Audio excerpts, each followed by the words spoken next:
Hello friends, welcome back to the my new video guys and my YouTube channel. Today friend we are going to talk about how can we remove pin lock password in a Tecno phone. Friends, you have your pin lock 4-digit password, and friends you want to remove this password. Friends, you don't want to use. So friends, how can you remove? Today I will show you guys.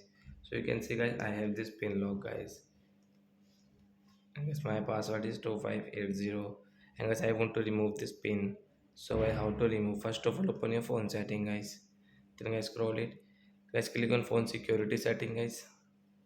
Again scroll guys, you can say screen lock setting guys, tap here and enter your password. Next, swipe option, tap here and remove. You can check friend, there is no any pin lock password. So like that guys, you want to remove your pin lock, so you can remove in your Tecno phone. So that's it guys, thanks for watching the video guys. We will meet on next video guys with new topic.